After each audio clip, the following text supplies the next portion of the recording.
Mi hija trabajó horas extra durante muchos días y se desmayó en su trabajo. El doctor llamó a su esposo, pero él nunca fue. En lugar de eso, publicó una foto que decía: Navidad con la familia de verdad.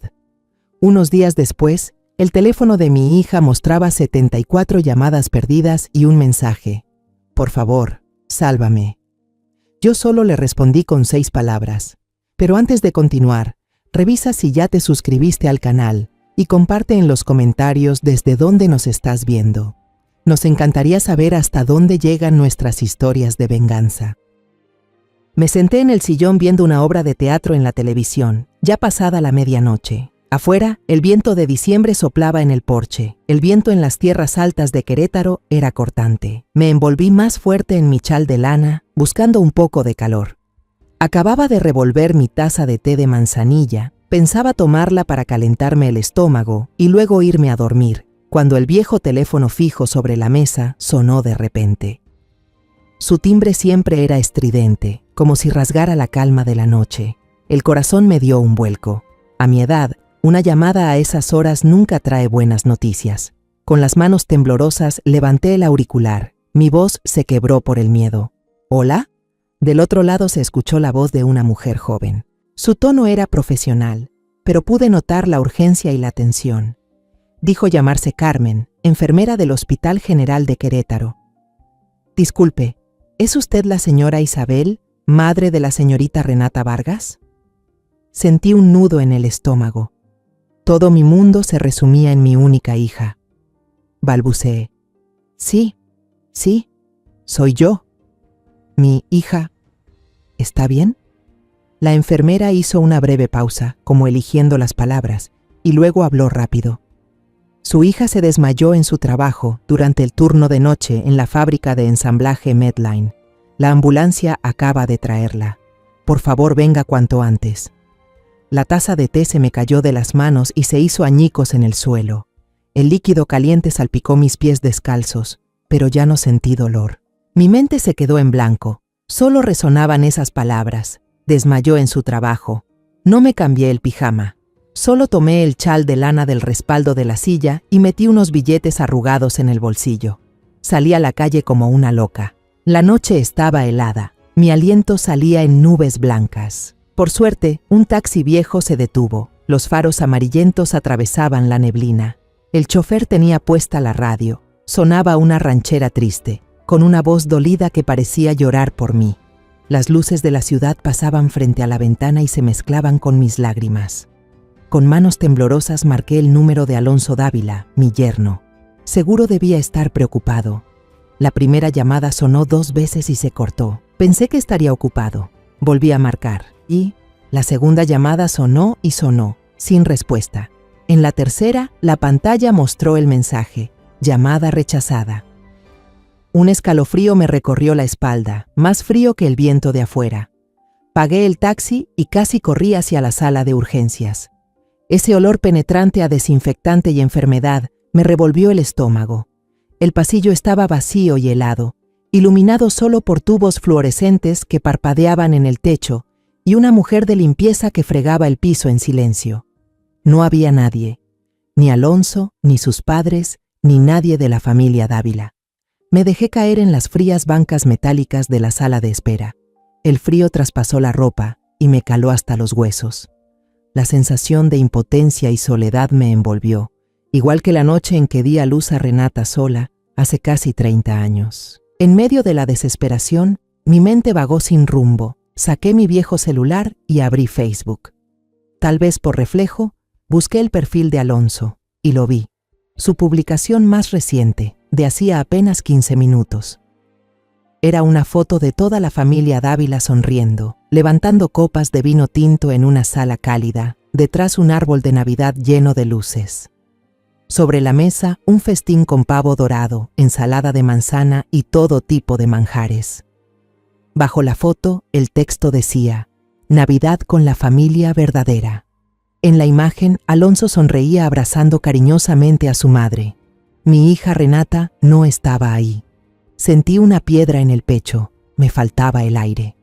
Un rato después, la enfermera Carmen salió del área de urgencias. Se veía cansada, con ojeras profundas, pero cuando me miró, sus ojos todavía mostraban compasión. Me entregó una bolsa de plástico transparente. Dentro estaba el teléfono de Renata, la pantalla rota como una telaraña. La enfermera habló en voz baja, con tono lleno de pena, como si temiera hacerme más daño. Llamamos al número de emergencia que estaba en su expediente, el de su esposo. Él contestó, y cuando escuchó la noticia, solo dijo: «Seguramente solo se desmayó, no es nada grave», y colgó.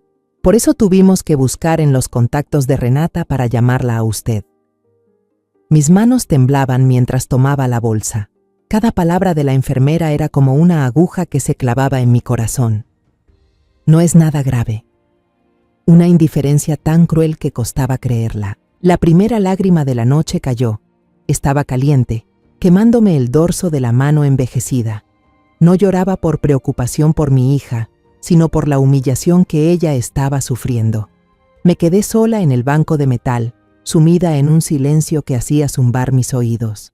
Al final del pasillo se oía el chirrido de las ruedas de una camilla. Ese sonido, monótono y triste, era como una llave que abría la puerta de los recuerdos que había intentado mantener cerrada durante décadas. Me llevó de vuelta a otra noche, también en un hospital, también llena de angustia y soledad. Aquella noche no di a luz a un hijo, sino a una promesa. La promesa de proteger a mi hija a toda costa. Antes de Renata, antes de este dolor, hubo un hombre, Lorenzo Vidal. Recuerdo sus ojos, brillantes como las estrellas del cielo nocturno en nuestro pequeño pueblo.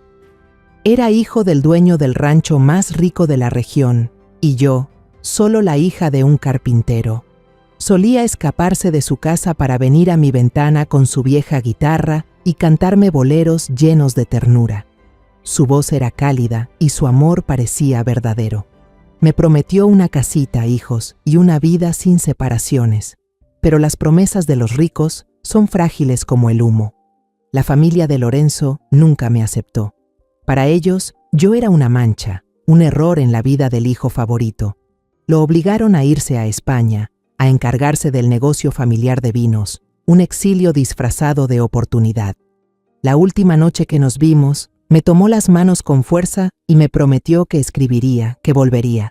Pero las cartas que le envié nunca tuvieron respuesta. Era como lanzarlas al vacío. Todo contacto se cortó. Poco después descubrí que estaba embarazada. En aquel pueblo pequeño, los rumores se esparcen más rápido que el fuego. Me convertí en la muchacha embarazada sin marido. En el mercado me seguían las murmuraciones, las miradas curiosas, compasivas o despreciativas. Me miraban como si fuera algo sucio. Pero cuando sentí la pequeña vida creciendo dentro de mí, supe que no podía rendirme. Decidí tener a Renata. Conseguí trabajo como maestra en la escuela primaria del pueblo. El salario no era mucho, pero alcanzaba para que las dos sobreviviéramos en una casita con techo de lámina. Recuerdo los días de lluvia, el agua filtrándose por todas partes, los baldes distribuidos por el suelo. Acerqué el teléfono al pecho y susurré: «Tomás, te llamaré Tomás». Pero la voz de mi hijo se volvió grave. «Mamá, Camila está muy débil. El doctor dice que debe descansar al menos 2 meses, y la próxima semana tengo que viajar a Monterrey por trabajo. Estaré fuera 1 mes. No quiero dejar al bebé con la empleada. Mamá, ¿podrías venirte a vivir con nosotros un tiempo? Solo por un tiempo». No dudé ni un segundo. «Claro que sí, hijo. Voy enseguida. Cuidaré de Camila y de Tomás. No te preocupes», colgué y salí al jardín, gritando hacia la cerca donde doña Lucía tendía la ropa. «Lucía, Camila tuvo al bebé, un nieto. Debo irme a la ciudad». Ella corrió a abrazarme. «¡Ay, felicidades! Pero, ¿y el jardín? ¿Y la casa?» «Le encargo que me los cuide. Riegue los crisantemos». Esperaba que no repitiera mis mismos errores, pero me equivoqué. Sin estudios, Renata solo podía trabajar en fábricas, ganando una miseria. La familia de su esposo nunca la respetó. Se burlaban de su forma sencilla de vestir. Recuerdo una vez que los visité, su suegra torció la boca y dijo frente a mí: «Ese frijol que preparó parece comida de rancho. Aquí nadie puede comer eso». Incluso cuando estaba embarazada de Leo, con el vientre enorme, Renata tuvo que seguir de pie todo el día en la fábrica para poder comprar pañales y leche. porque ellos no le daban ni un peso. Decían que era su responsabilidad. Alonso al principio la defendía, pero desde que lo ascendieron a jefe de departamento, cambió.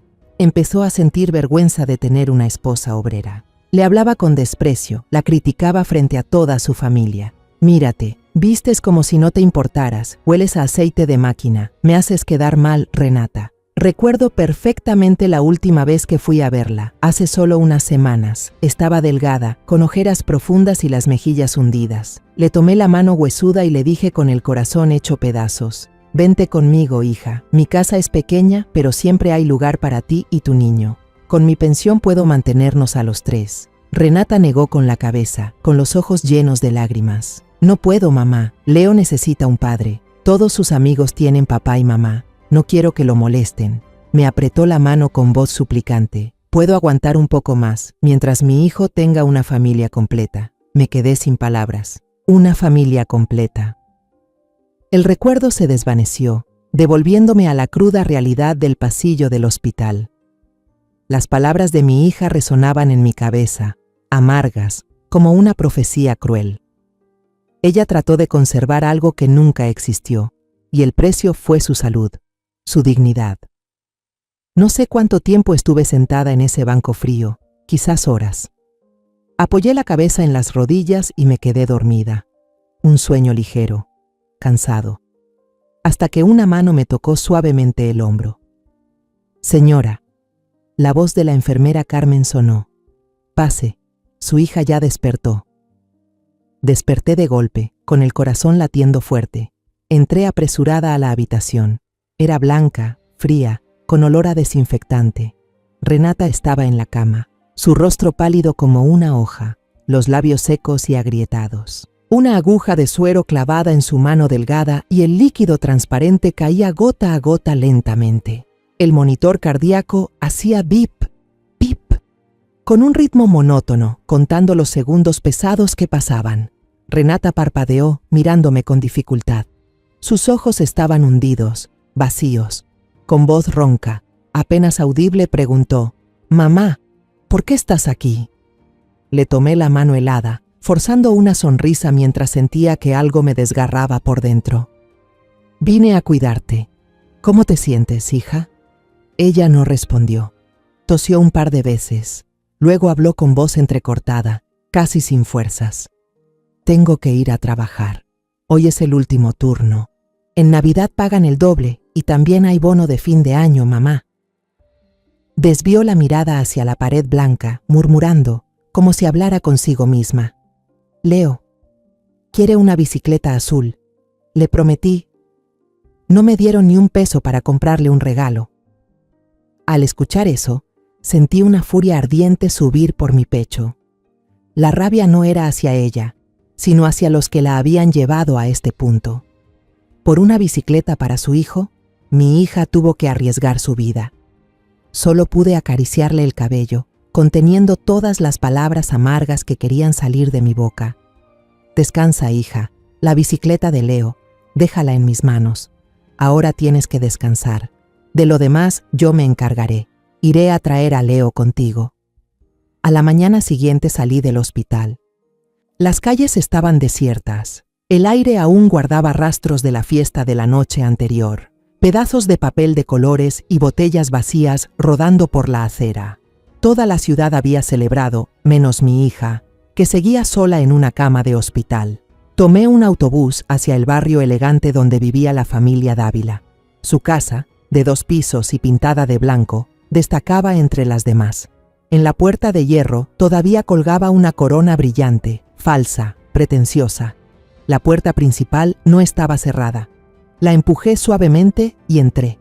El olor a vino y comida vieja me golpeó, sofocante, desagradable. La escena ante mí me dejó paralizada. En la sala, Alonso, junto a sus padres y su hermana, estaba sentado cómodamente en el sofá viendo televisión, comiendo pastel y riendo como si nada. El piso estaba cubierto de basura, papeles de regalo rotos, platos con restos de comida de la fiesta anterior. Y en una esquina, Leo, mi nieto de 6 años, con un pijama desgastado, sostenía una escoba más grande que él, intentando limpiar el desastre que ellos habían dejado. Su cuerpecito delgado se perdía entre el desorden y el lujo de aquella casa. Su abuela, la señora Dávila, ni lo miraba. Solo levantó la barbilla hacia él y dijo con voz mandona: «Rápido, flojo, si no limpias bien, olvídate del desayuno». Esa frase fue como una chispa cayendo en un barril de pólvora dentro de mí. No dije una sola palabra más. Toda mi paciencia se rompió en ese instante. Corrí hacia Leo y lo abracé con fuerza. El niño temblaba entre mis brazos, tan pequeño, tan frágil. Toda la familia Dávila me miraba, sin sorpresa, sin molestia. Me miraban como si yo fuera una intrusa inoportuna. Alonso dejó la taza de café sobre la mesa con calma. Esbozó una sonrisa helada, sin alma. Se levantó, caminó hasta un mueble de caoba brillante, sacó un fajo de papeles y lo arrojó frente a mí. «Qué bien que vino, señora. Así me ahorro el envío. Entréguele esto a su hija para que firme». Era una solicitud de divorcio ya redactada. Lo miré con furia, el pecho agitándose. Él se encogió de hombros, con un gesto cruel y tranquilo. Ya me cansé de ella, una obrera de pueblo, sin clase, incapaz de darme más hijos. Solo tuvo un niño. Necesito una esposa de mi nivel. Su mirada se dirigió a Leo, que se aferraba a mí con desprecio. «Y al mocoso ese, si quiere, lléveselo. Criarlo es una pérdida de dinero, igual de inútil que su madre». Igual de inútil que su madre. Cada palabra fue una cuchillada directa a mi corazón. La compasión que sentía se encendió en una furia incontenible. Apreté más fuerte la mano de Leo, miré de frente a Alonso y a toda su familia sin alma, y pronuncié con voz firme: «Nos vamos». Saqué a Leo de esa casa sin mirar atrás. La rabia ardía dentro de mí, pero debía contenerla, por el bien del niño. Leo no lloró, solo guardó silencio. Un silencio tan profundo que dolía más que cualquier llanto. Durante el trayecto en autobús de regreso al hospital, no dijo una palabra. Se acurrucó en mi regazo, sosteniendo un trompo de madera que le había comprado apresurada en un puesto callejero. El trompo era lo único colorido en su mundo gris de ese momento. Cuando llegamos a la habitación, Renata intentaba incorporarse, apoyada en las almohadas. Al ver a Leo, sus ojos se iluminaron con una chispa de esperanza, una pequeña alegría. «Leo, hijo», lo llamó. Pero esa luz se apagó al notar mi expresión rígida y la apariencia sucia, asustada, de su hijo. Senté a Leo en la silla junto a la cama y le di una galleta que había comprado esa mañana. No la comió, solo la sostuvo entre las manos. Se recostó cansado contra su madre, su manita aferrada a los dedos delgados de Renata, y se quedó dormido. Su sueño no era tranquilo. De vez en cuando, sus hombros pequeños temblaban. Ahora solo quedábamos Renata y yo. La verdad tenía que ser dicha. Arrastré una silla y me senté junto a ella. Respiré hondo, tratando de mantener mi voz firme. Le conté todo, sin omitir un solo detalle. Conté sobre la escena en la sala, sobre la fiesta terminada, sobre las risas y conversaciones sin corazón de ellos. Conté las palabras de la señora Dávila, llamando a su nieto flojo. Hablé de la actitud de Alonso, de esa mueca fría que hacía con los labios.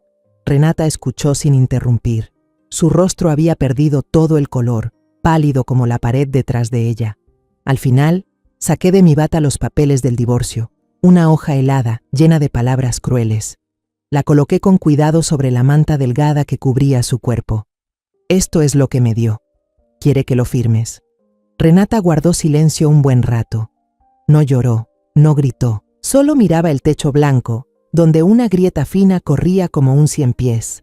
Su mirada estaba vacía, como si el alma se le hubiera escapado del cuerpo. Supe que en ese instante algo dentro de ella había muerto. Luego giró lentamente la cabeza hacia Leo, que dormía profundamente. Una lágrima rodó por su mejilla hundida y se detuvo en la comisura de sus labios agrietados. Esa lágrima no era por ella, sino por su hijo. Su voz fue apenas un susurro, pero cada palabra cortó como un cuchillo. Pensé que aguantando podría mantener un hogar para mi hijo, pero al final solo le dejé la vergüenza. Levantó la vista hacia mí y en esos ojos vacíos comenzó a encenderse una llama. Le tomé la mano y la apreté con fuerza. Renata, hija, nunca quise verte sufrir, pero respeto tu decisión. Si quieres terminar, estaré contigo. Tú y yo criaremos a Leo. Podemos ser pobres, pero jamás permitiremos que el niño baje la cabeza. Renata asintió, con un movimiento firme. Tomó los papeles. Sus manos, endurecidas por años de trabajo en la fábrica, temblaban sin control. Me levanté, salí al pasillo y le pedí prestada una pluma a la enfermera Carmen. Cuando regresé, ella seguía en la misma posición. Tomó la pluma, pero no firmó enseguida. Miró otra vez el rostro dormido de Leo y respiró hondo, como si juntara todo el valor del mundo. Puedo soportar que me llamen simple, inútil, dijo, con la voz ya firme y fría. Puedo soportar su desprecio, pero a mi hijo, nunca. Nadie tiene derecho a llamarlo así. Su firma fue tan fuerte que casi rasgó el papel. En ese instante, vi cómo un peso invisible que la había aplastado por años se desprendía de sus hombros delgados. Exhaló largo, como quien sale del fondo de un lago oscuro. Doblé con cuidado los papeles y los guardé en mi bolso. Afuera ya había caído la noche.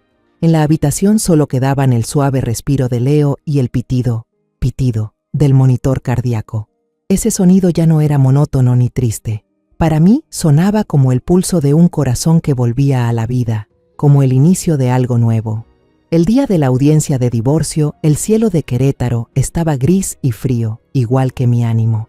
El tribunal de familia era un edificio viejo, con paredes amarillas descascaradas, saturado del olor a papeles viejos y ese aroma indescriptible de la desesperanza. El aire ahí era denso, pesado, como tejido con miles de suspiros de vidas rotas. Renata, Leo y yo nos sentamos en un banco de madera duro, en el pasillo. Ella llevaba su camisa más decente, la que solo usaba en ocasiones importantes, pero aún así se veía pálida, delgada, perdida dentro de la ropa. No dijo palabra, solo retorcía el borde de la camisa y mantenía los ojos fijos en el suelo manchado. Leo, sin entender nada, se portaba tranquilo en mis piernas, dibujando con un pedacito de lápiz de color que le había dado. En su dibujo había un sol, flores y 3 personas tomadas de la mano. Al ver eso, sentí un nudo en el pecho. Un rato después, Alonso y su familia llegaron. Caminaron directamente hacia nosotros con la cabeza en alto, sin siquiera mirarnos, como si fuéramos invisibles. Alonso llevaba un traje caro, el cabello peinado con gel brillante. Su madre, con un collar de perlas, nos miró de reojo y resopló con desprecio. Se colocaron en un rincón aparte, riendo y susurrando, completamente ajenos al mundo pobre en el que estábamos nosotros. Mientras esperábamos, vi a Alonso hablando en voz baja con su abogado. El abogado asentía con una expresión segura. Entonces se abrió la puerta de una oficina. El juez, un hombre de mediana edad con el rostro cansado y aburrido, salió con una carpeta de documentos en la mano. Alonso hizo una seña al abogado y se acercó enseguida, bloqueando el paso del juez con una sonrisa amable. «Señor juez», dijo con una voz melosa, «solo quería expresarle mi respeto. Confío plenamente en su justicia y comprensión». Y entonces lo vi. Un gesto rápido, casi imperceptible si uno no estaba atento. Cuando se dieron la mano, Alonso deslizó discretamente un sobre marrón grueso en la palma del juez. El juez no cambió su expresión, lo recibió y lo colocó entre los papeles con total naturalidad, como si fuera una hoja más. Mi corazón se hundió. Sentí un frío en el pecho. Toda chispa de esperanza se apagó. Sabía exactamente qué tipo de justicia estaba a punto de hacerse. La justicia ya estaba encerrada en ese sobre marrón. La puerta de la sala se abrió. Era una habitación pequeña y sofocante, con un viejo ventilador de techo que rechinaba, burlándose del supuesto respeto del lugar. El juicio comenzó y terminó tan rápido como un parpadeo. Todo el proceso no duró ni 10 minutos, ni el tiempo suficiente para preparar una tetera. El abogado de Alonso habló con fluidez, con una voz firme y segura. Describió a Renata como una esposa que no aportaba nada al hogar, una carga económica, e insinuó descaradamente que ella no tenía estabilidad mental para cuidar sola al niño sin la ayuda de la familia Dávila. En cambio, el abogado de oficio que nos asignaron, un joven que aún parecía perdido, apenas se levantó, leyendo con torpeza unas líneas arrugadas de su papel. Su voz era débil y temblorosa, perdida en la sala.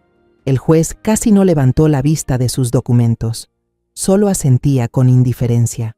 Finalmente, carraspeó y leyó el fallo con un tono monótono, sin emoción, como si recitara el pronóstico del clima. Se aprueba la solicitud de divorcio. La custodia del menor, Leo Dávila Vargas, se otorga a la madre, la señora Renata Vargas. Solté un breve suspiro de alivio.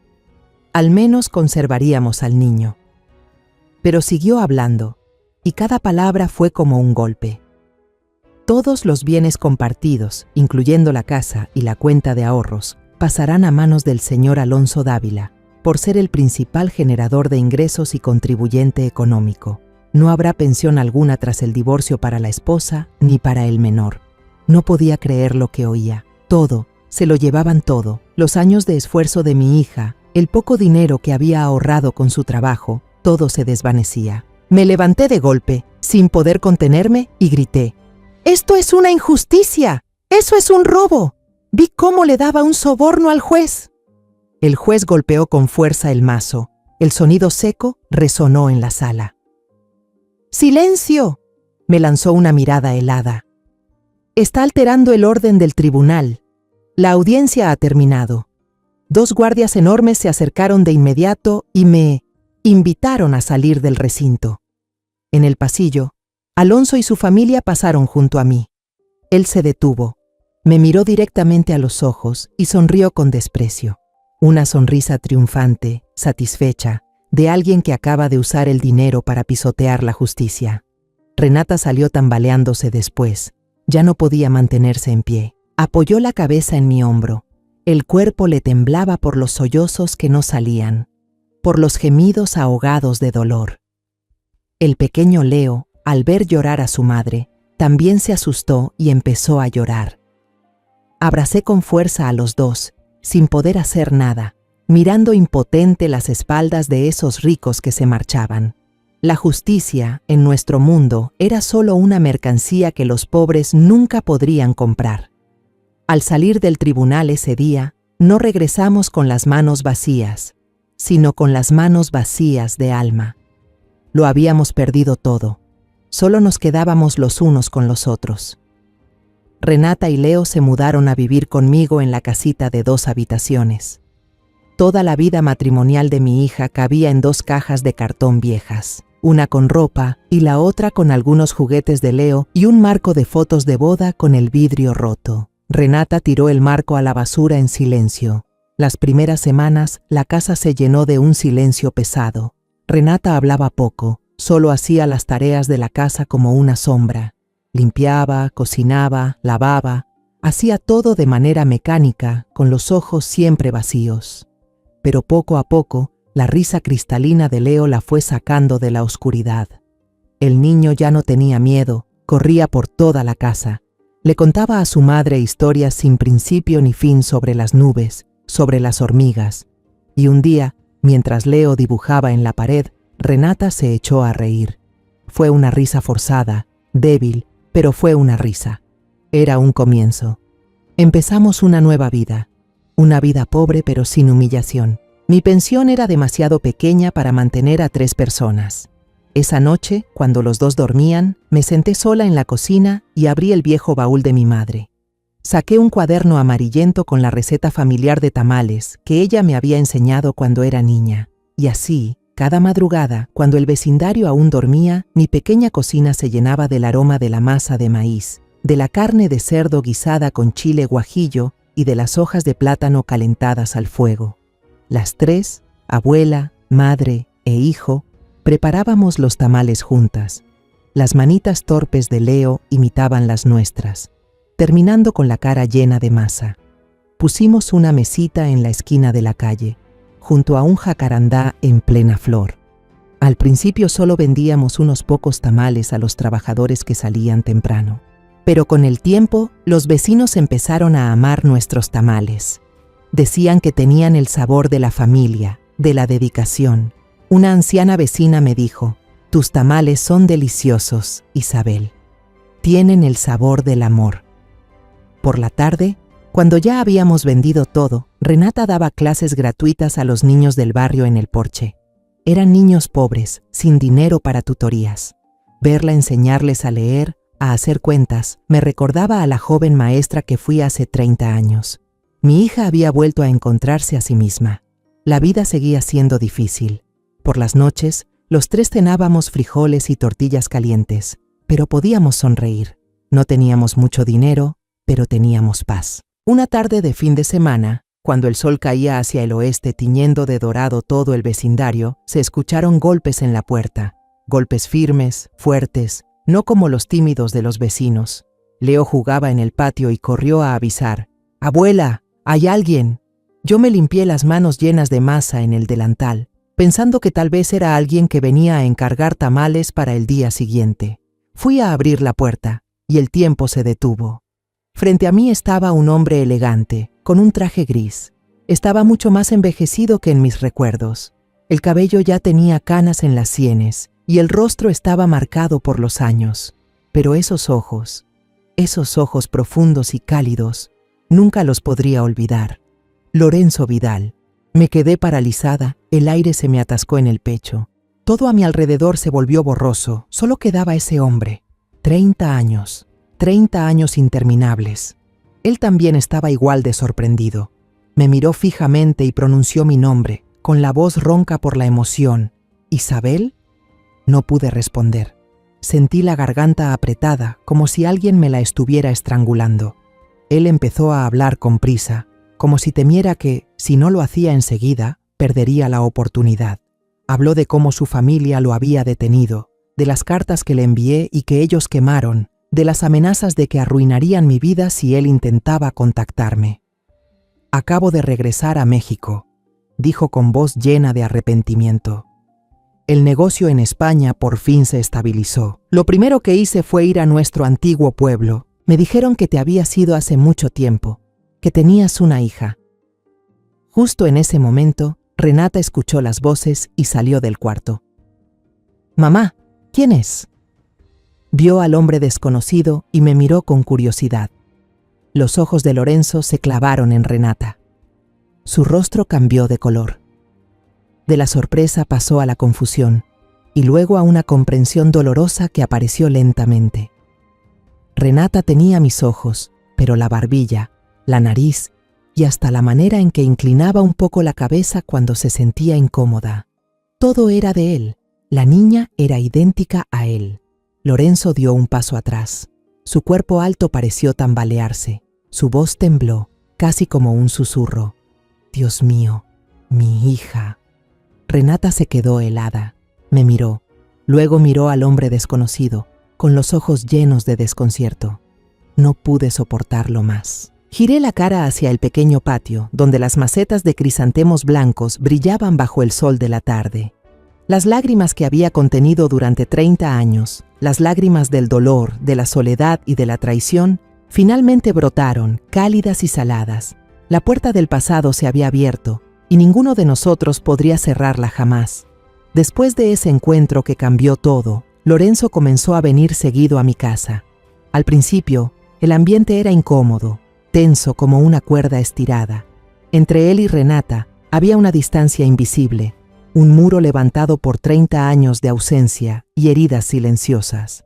Ella lo trataba con una cortesía distante, la cortesía de los desconocidos, y Lorenzo se mostraba torpe, inseguro. Él, un hombre exitoso, experimentado, ahora parecía un muchacho nervioso frente a la hija que nunca pudo cargar en sus brazos. No traía regalos caros. Quizá entendía que el dinero solo haría más profundo el abismo. En su lugar, traía cosas sencillas. Una bolsa de naranjas jugosas de Veracruz, decía que eran las mejores. Un libro de historietas colorido para Leo. O a veces, simplemente se sentaba en silencio en la vieja silla de madera del porche, escuchándome hablar sobre la vida de mi hija y la mía, sobre las dificultades, las pequeñas alegrías. Escuchaba como si intentara llenar el vacío de 30 años con nuestros relatos cotidianos. Y fue Leo quien rompió el hielo. El niño no sabía nada de la historia detrás. No conocía las cartas quemadas ni las promesas rotas. Solo veía a un abuelo bondadoso, con ojos cálidos y voz profunda. Se apegó a él. Le pedía que le contara historias de los lugares lejanos que había visitado. Lorenzo, paciente, le enseñaba a armar un pequeño modelo de avión, con sus manos grandes colocando cada pieza con cuidado. Al verlo, mi corazón se llenaba de ternura y al mismo tiempo de dolor. Una tarde, cuando Leo ya dormía tras un día de juegos, quedamos los tres sentados alrededor de la vieja mesa del comedor. Lorenzo preguntó suavemente por la vida de Renata, no con curiosidad, sino con un interés genuino. «Cuéntame sobre tu vida», dijo con voz baja. Y por primera vez desde el juicio, Renata lo soltó todo. La escuché contar absolutamente todo. Al principio su voz temblaba, se detenía, pero después, como una represa que se rompe, toda la rabia y el dolor salieron de golpe, volviéndose firme y poderosa. Habló de los días en que la familia de su esposo la despreciaba, de las burlas, del menosprecio. Contó cómo tenía que hacer horas extra hasta quedar exhausta en la fábrica, cómo el olor a aceite se le impregnaba en el cabello y la ropa sin poder quitarlo. Habló del juicio injusto, de la sonrisa triunfante de Alonso. Yo estaba a su lado, sujetando con fuerza su mano. Cuando Renata llegó a la parte en que Alonso llamó a su hijo un inútil, vi cómo la mano de Lorenzo, apoyada sobre la mesa, se cerraba con fuerza, las venas marcándose. Su mirada se oscureció. Ya no había dulzura en sus ojos, sino una rabia fría. Lorenzo escuchó sin interrumpir ni una palabra. No dijo nada, solo absorbió en silencio cada fragmento de la historia de su hija. Cuando Renata mencionó el nombre completo de su exmarido, Alonso Dávila, y su puesto como jefe de marketing, vi cómo él se detuvo. Un silencio extraño lo envolvió. Permaneció callado un largo rato, con la mirada perdida por la ventana, donde los últimos rayos del día se apagaban lentamente. Luego se volvió hacia nosotras, su voz grave. El grupo de comunicación Novaterra. Yo soy su director ejecutivo Renata y yo nos quedamos heladas. Lo miré buscando alguna señal de broma en su cara, pero no había ninguna. Solo seriedad y una amargura imposible de ocultar. Siguió hablando con un tono cansado. Alonso Dávila. Conozco ese nombre. En las reuniones del consejo siempre lo mencionan. Una estrella en ascenso, un tipo con don de palabra, muy hábil. Es uno de los candidatos más fuertes. Está a punto de ser nombrado director de marketing nacional. La decisión final se anunciará la próxima semana. La habitación se llenó de silencio. Solo se oía el zumbido de una mosca perdida. La ironía del destino era cruel. El hombre que había hundido a mi hija estaba a punto de subir a la cima del éxito, dentro de la misma empresa, cuyo dueño era el padre que ella nunca conoció. Lorenzo miró fijamente a Renata. Sus ojos eran una mezcla de dolor y determinación. «Si la justicia del tribunal se compra con dinero», dijo con voz firme y cortante, «entonces crearemos otra clase de justicia, una que no se pueda comprar». Se levantó, caminando de un lado a otro por la cocina estrecha.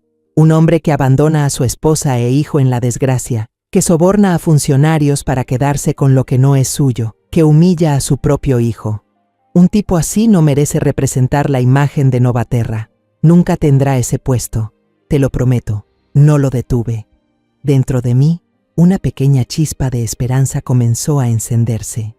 No pedía venganza. Solo quería que la verdad saliera a la luz. La justicia puede tardar, pero debe llegar. El día del anuncio del nuevo cargo se celebró en el gran auditorio de la sede de Novaterra, en Ciudad de México. Era la primera vez en mi vida que entraba en un lugar tan lujoso. Un enorme candelabro de cristal colgaba del techo, lanzando destellos como miles de estrellas. Una alfombra roja mullida bajo los pies, y el escenario decorado con todo el esplendor de una obra teatral. Estaban presentes los altos ejecutivos, los socios comerciales y los periodistas más importantes. Los hombres vestían trajes elegantes, las mujeres lucían vestidos de gala. El ambiente estaba lleno de música clásica suave y del sonido de las copas de vino chocando con un tintineo fino. Lorenzo, Renata, Leo y yo fuimos juntos. Íbamos vestidos con sencillez, y entre toda esa multitud resplandeciente, nos sentíamos como 3 gorriones extraviados en una fiesta de pavos reales. Llevaba mi único vestido negro y Renata llevaba la misma blusa del día del juicio. Me tomó la mano con fuerza, la tenía fría y húmeda por los nervios. El pequeño Leo miraba todo con curiosidad, sus ojos redondos llenos de asombro ante tanto lujo. Lorenzo había arreglado para que estuviéramos en un rincón apartado, cerca del escenario, escondidos detrás de una gran palmera decorativa. Desde ahí podíamos ver todo sin que nadie notara nuestra presencia. Después de varios discursos de apertura aburridos, por fin llegó el momento que habíamos esperado. Un vicepresidente subió al podio y con voz solemne anunció: "Y ahora, con gran honor, presentamos al nuevo director nacional de marketing del Grupo Novaterra, el señor Alonso Dávila". Un aplauso ensordecedor llenó el auditorio. Alonso salió desde un costado del escenario. Su traje hecho a la medida le quedaba impecable. El cabello peinado con gel brillaba bajo las luces. Una sonrisa de autosuficiencia se dibujó en su rostro. Saludó al público con la mano, disfrutando su momento de gloria, como un rey en su coronación. Comenzó su discurso, hablando con voz fluida y segura. Habló sobre la dedicación constante, sobre la ética en los negocios, y luego dijo una frase que jamás olvidaré: "Mi éxito de hoy se construyó sobre una base sólida: los valores familiares. La familia es la fuente de nuestra fuerza, la guía de todas nuestras acciones". Escuchar esas palabras de su boca me revolvió el estómago. Sentí una náusea subir por mi garganta. Justo cuando Alonso terminó su frase sobre la familia, las grandes puertas de madera al fondo del auditorio se abrieron de golpe. Lorenzo entró. No caminaba rápido, avanzaba con pasos lentos, firmes, seguros. Detrás de él iba yo, y detrás de mí, Renata cargando a Leo en brazos. La música se detuvo. Todas las miradas se dirigieron hacia nosotros. El murmullo comenzó a crecer, como un enjambre desordenado. ¿Quiénes son? ¿Qué pasa? En el escenario, la sonrisa de Alonso se congeló. Su rostro cambió de la sorpresa a la confusión y finalmente al terror absoluto cuando reconoció a Lorenzo, el director ejecutivo al que nunca había tenido oportunidad de conocer, caminando junto a la mujer que acababa de abandonar. Lorenzo subió al escenario sin dudar. Tomó el micrófono de las manos del presentador, que lo miraba atónito.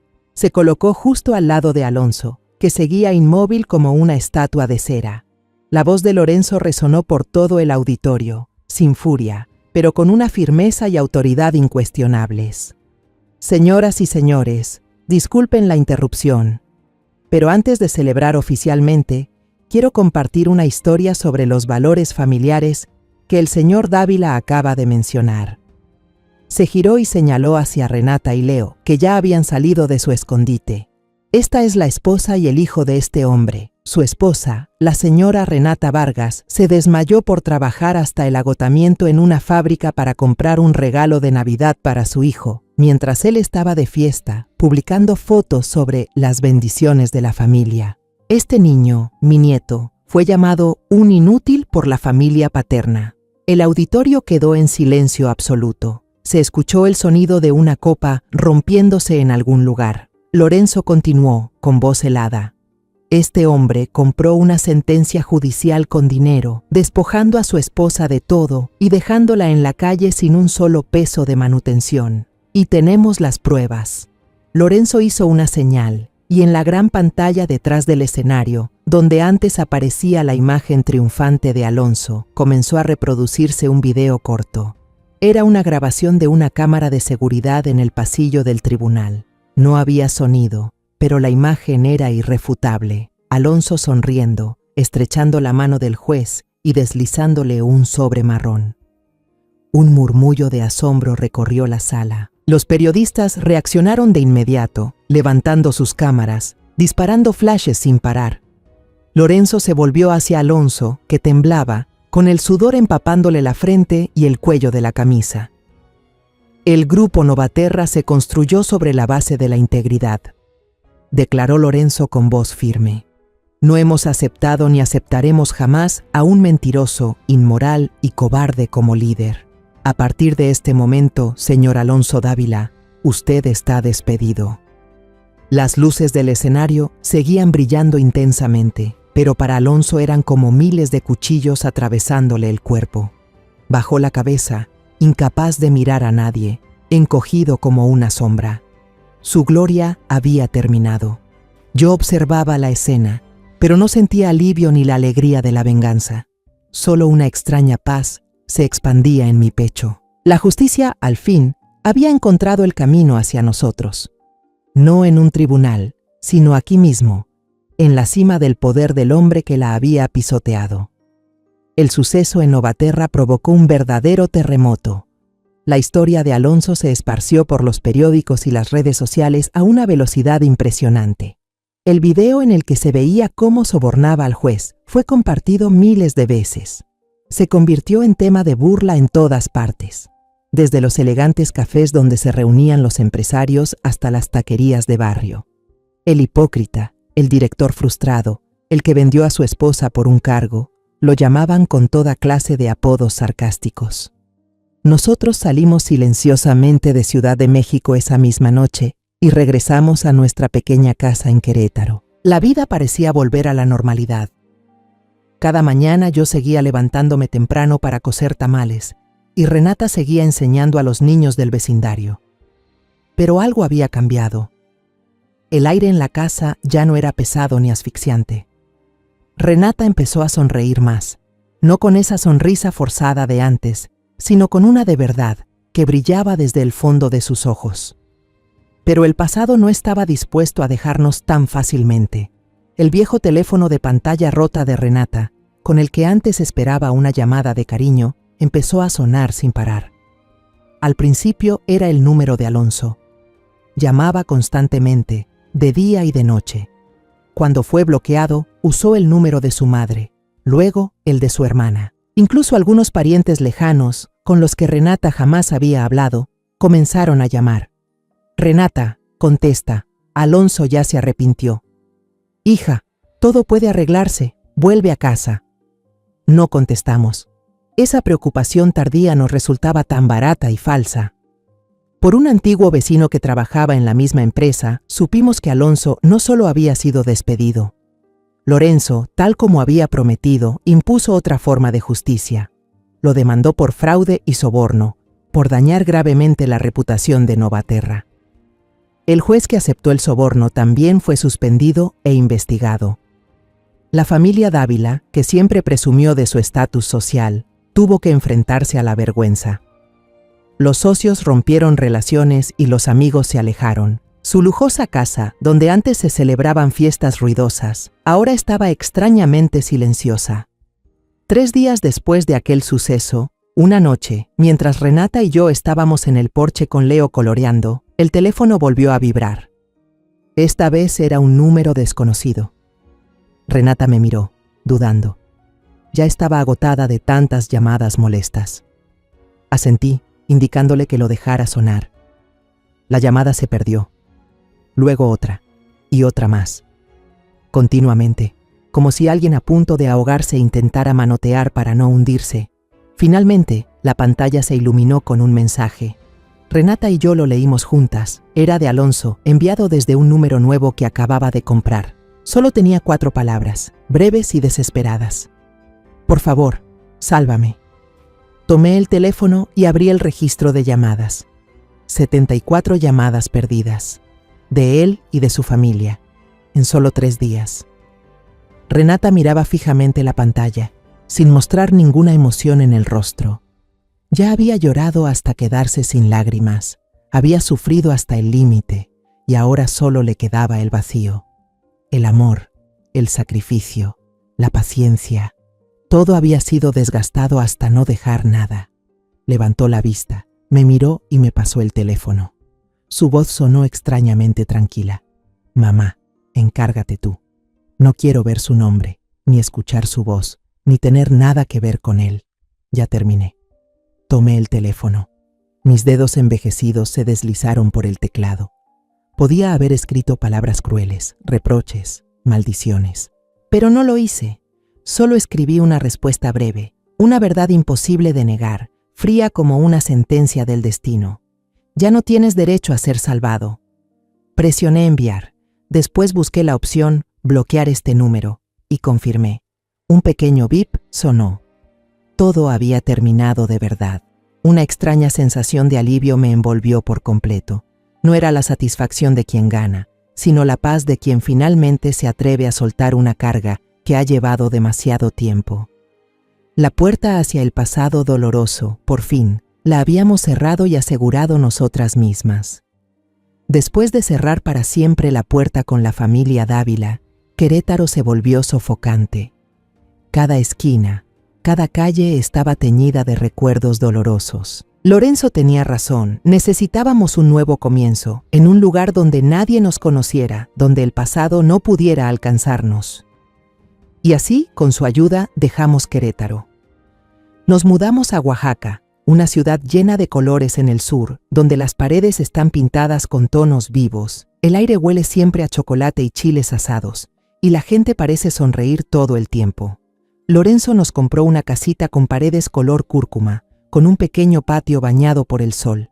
Cuando le dije que quería devolverle el dinero algún día, él solo negó con la cabeza, con una mirada dulce pero llena de remordimiento. Isabel, me dijo, esto no es una caridad, es la responsabilidad de un padre, una responsabilidad que descuidé durante 30 años. Por favor, déjame hacer algo correcto, aunque sea tarde. Y allí, bajo la luz cálida de Oaxaca, mi hija volvió a vivir. Renata recuperó su pasión, una pasión que la vida dura había enterrado. Se inscribió en un curso de cerámica tradicional. Sus manos, antes endurecidas por el trabajo en la fábrica, se volvieron suaves y hábiles, moldeando jarrones y cuencos hermosos a partir del barro. Me dijo que cuando sus manos tocaban la arcilla, sentía que moldeaba su propia vida, transformando lo inerte en algo con alma. Abrió un pequeño taller de cerámica en casa, y sus piezas sencillas, llenas de alma, se volvieron muy populares entre los turistas. Nuestra vida ahora transcurría en paz. Por las mañanas me despertaba temprano, no para preocuparme por vender pasteles, sino para regar las macetas de crisantemos blancos y geranios que había plantado en el porche. El aroma del café recién tostado y el pan caliente llenaban la casa, un olor a tranquilidad. Leo iba a una escuela rural muy amable. Ya no era el niño tímido y asustado de antes. Corría, reía con sus amigos, con la piel bronceada por el sol. A veces traía a casa pequeñas piezas de cerámica que su madre le enseñaba a hacer. Ya no hablaba de su padre. Su mundo ahora solo éramos su madre y su abuela. Lorenzo no vivía con nosotras.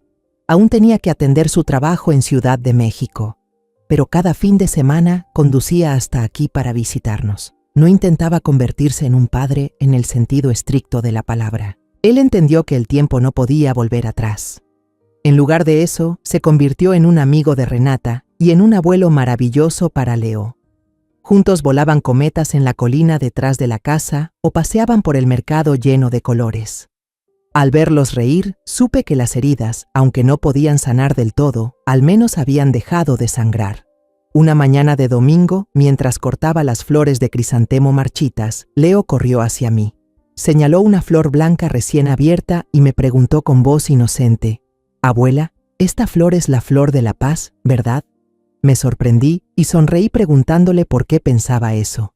Él respondió, «Porque cada vez que la miro, tú y mamá sonríen muy bonito». Mi corazón se llenó de ternura. Le acaricié la cabeza y le dije con voz suave, «Así es, hijo, pero también es la flor del perdón». Me detuve. Lo miré a los ojos y continué, como si hablara conmigo misma. Porque solo cuando aprendemos a perdonar, no a los demás, sino a nosotros mismos por haber soportado tanto, encontramos la verdadera paz. Levanté la vista hacia el cielo azul de Oaxaca, sin una sola nube. Una brisa suave traía el aroma de las flores y el olor a tierra húmeda después de la lluvia de anoche. Después de media vida viviendo con miedo, miedo al que dirán, miedo a la soledad, miedo a perder una familia que nunca fue realmente mía, por fin aprendí a vivir sin temer a la pérdida. La paz no es un lugar sin tormentas, sino la calma del alma incluso cuando el huracán ruge. Y ahora, la tormenta de mi vida, por fin, ha pasado. Han pasado 10 años desde el día en que llegamos a Oaxaca. Un tiempo lo suficientemente largo para que un niño se convierta en joven, para que las heridas más profundas cicatricen, y para que una mujer mayor como yo sienta cómo el tiempo se desliza lentamente en cada articulación dolorida cada mañana. Nuestra casa de paredes amarillas se ha envejecido un poco, cubierta por una suave capa de polvo del tiempo. El patio ya no está vacío, ahora está lleno de macetas que yo misma he cultivado. Los crisantemos blancos siguen siendo mis favoritos, pero ahora comparten espacio con las bugambilias de colores vivos y unas macetas de chiles picantes. Mi vida ahora son las mañanas tranquilas, sentada en el sillón de mimbre del porche, bebiendo sorbos de café caliente y mirando a mi familia empezar un nuevo día. El taller de cerámica de Renata, que comenzó en una pequeña habitación, ahora ocupa toda la parte trasera de la casa. No es una gran fábrica, sino un espacio artístico conocido por muchos. Los visitantes llegan de todas partes no solo para comprar los jarrones y cuencos con el sello de Oaxaca, sino también para escucharla contar historias sobre la tierra, el fuego y la resurrección. Las manos de mi hija ya no tiemblan. Ahora son fuertes, firmes, cubiertas de arcilla, creando belleza a partir de lo más sencillo. Y ha encontrado el amor una vez más. No un amor ardiente lleno de promesas eternas, sino un amor silencioso y estable. Mateo es profesor de historia en la escuela del pueblo donde estudia Leo. Es amable, tranquilo, y en su mirada hacia Renata veo respeto y admiración sinceros. Él no intenta reemplazar a nadie, solo está ahí, ayudándola a cuidar el jardín, reparando el techo que gotea y compartiendo con nosotros la cena de los domingos. Y mi querido Leo, ya es un joven de 16 años, alto y maduro. Tiene los ojos profundos de Lorenzo y la sonrisa amable de su madre. No es un chico ruidoso, sino reflexivo y sensible. A menudo ayuda a su madre en el taller, pero su verdadera pasión es la arquitectura. Puede pasar horas dibujando los contornos antiguos de las iglesias de Oaxaca o los grabados de los templos zapotecas. Lorenzo, él ahora tiene casi 80 años y ha delegado la mayor parte del trabajo en Novaterra a otros y pasa más tiempo en Oaxaca. La relación entre él y yo no es un amor de pareja retomado. Somos amigos del alma, unidos por un hijo en común, una nieta en común y un pasado lleno de arrepentimiento. Podemos sentarnos juntos durante horas sin decir una palabra, solo mirando a los niños, y ambos entendemos. Él compensó a Renata no con dinero, sino con su presencia, con el orgullo de un padre al ver a su hija triunfar y ser feliz. A veces me sigo preguntando qué fue de la familia Dávila. Una vez, una vecina de Querétaro que estaba de visita en Oaxaca vino a verme. Me contó que después del escándalo, su familia se arruinó. Tuvieron que vender aquella casa lujosa y se mudaron a un lugar donde nadie los conocía. Alonso, después de salir de prisión por soborno, no pudo conseguir un trabajo decente. Vive a la deriva, hundido en el alcohol. Al escuchar eso, no sentí ninguna satisfacción, solo un suspiro. Cada quien cosecha lo que siembra. Esa es la ley más justa de la vida. Una noche de domingo, durante la cena familiar de siempre, Leo dejó el tenedor sobre la mesa. Mi muchacho se aclaró la garganta, parecía nervioso. Abuela, mamá, don Lorenzo, maestro Mateo, tengo algo que decir. Todos guardamos silencio y lo miramos. Tomó aire y dijo con voz firme y decidida: fui al registro civil, quiero hacer el trámite, para cambiar mi apellido. Quiero llevar el apellido Vidal. La habitación quedó en silencio. Renata se quedó inmóvil, con los ojos llenos de lágrimas. Le tomé la mano con fuerza. Lorenzo, por su parte, permaneció quieto, con los ojos muy abiertos, sin poder creer lo que acababa de oír. Leo lo miró directo a los ojos y dijo con voz sincera y cálida: seguiré llevando el Vargas de mi mamá, porque es mi origen, pero quiero llevar su apellido también. No es por dinero ni por otra razón, es porque, cuando más necesité un padre, un abuelo, usted estuvo ahí. Me enseñó a volar cometas, me habló de la rectitud y me mostró lo que significa una familia de verdad. Estoy orgulloso de ser su nieto. Lorenzo no pudo pronunciar palabra. solo bajó la cabeza, y sus hombros anchos, marcados por una vida entera, comenzaron a temblar. Vi una lágrima caer sobre la servilleta en su regazo. Renata tampoco pudo contenerse, lloraba en silencio, lágrimas de felicidad.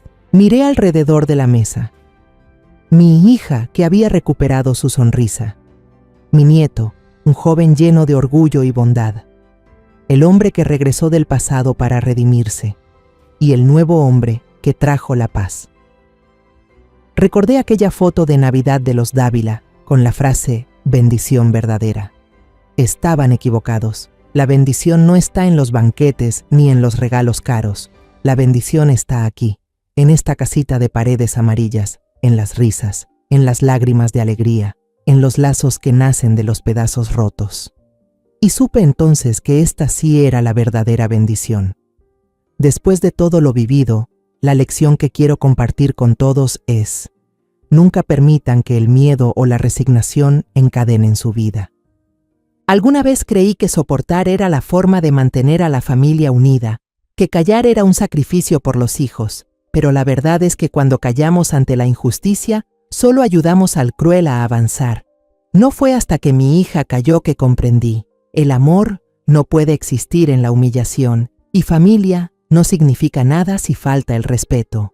Perdonar no es olvidar, es soltar el peso que ha oprimido el corazón por demasiado tiempo. Solo cuando uno se levanta, dice basta, y cierra la puerta del pasado doloroso, puede abrir la de la libertad y la paz. La vida me enseñó que la justicia puede tardar, pero siempre llega cuando tenemos el valor de reclamar nuestra dignidad. La historia que acabas de escuchar ha cambiado nombres y lugares para proteger la identidad de las personas involucradas. No la contamos para juzgar, sino con la esperanza de que alguien escuche y reflexione. ¿Cuántas madres están sufriendo en silencio dentro de su propio hogar? En verdad me pregunto, si tú estuvieras en mi lugar, ¿qué harías? ¿Elegirías callar para mantener la paz o te atreverías a enfrentarlo todo para recuperar tu voz? Quiero saber tu opinión, porque cada historia puede ser una vela que ilumine el camino de alguien más. Dios siempre bendice, y estoy segura de que la valentía nos llevará a días mejores. Por ahora, al final de la pantalla dejaré 2 de las historias más queridas del canal. Estoy segura de que te sorprenderán. Gracias por quedarte conmigo hasta este momento.